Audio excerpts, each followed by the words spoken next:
In part one of Dave's dream, we visited the Mungenast Classic Museum to see their awesome collection of Honda cars. And now, let's check out their vintage Honda motorcycles.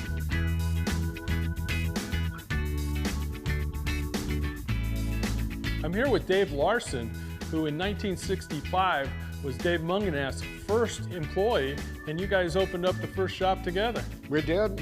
Dave Larson deserves a lot of credit because he is not only our historian, but he is a saver of material, and thank God he was all those years. I used to think, why are you saving that? Why are you saving that? Now I know. Well, tell us a little bit about this XL 750R. This is a 1983 V-twin, shaft-driven, fine motorcycle. Dave put many miles on this. So Dave was one of the first adventure bike guys, and this is kind of the great-grandfather of today's Africa Twin. That's correct, and Dave was a real adventure-type guy. This is our initial order from January of 1965. You could buy 2 Cub Hondas for $322 at that time. I see you got a couple mini trails over here. This was my first Honda.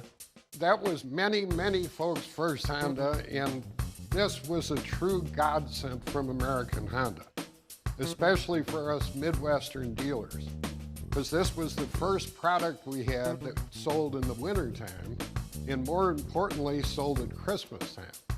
So let me ask you this. Did a lot of the kids that had these back in the day, did they kind of graduate and go on to bigger Hondas later in life? Absolutely, Charles. Not only in the motorcycle area, but later became Honda Civic customers.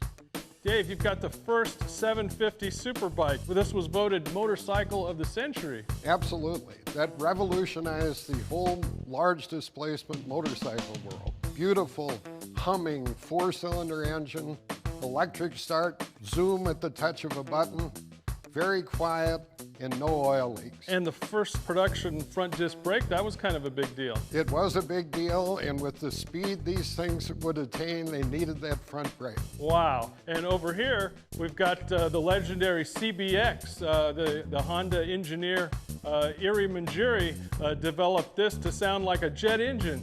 Absolutely, and it certainly did. This is just a massive 6-cylinder motor, produces lots of instant horsepower.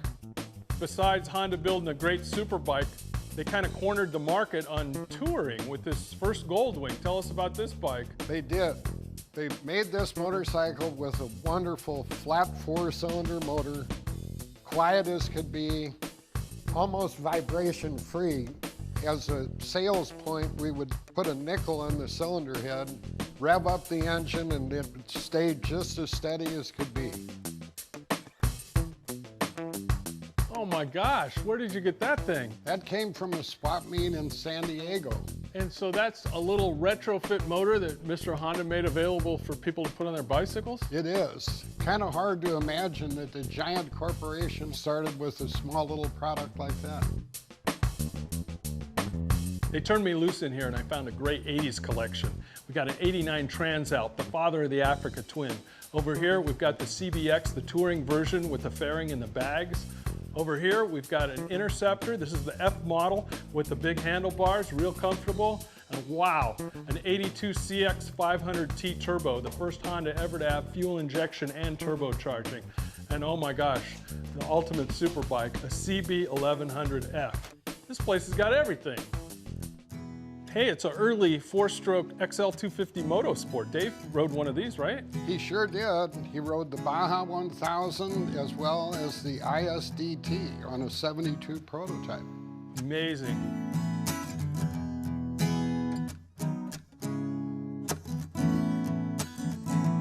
Dad always said that Honda was like family. After doing this for 40 years myself, I have to say I see what he means now. Mr. Honda was a very warm and intelligent man. For all the years that we've been Honda dealers, you know, it was just like extended family. Here are my 2 favorite guys, my Dave and Mr. Honda.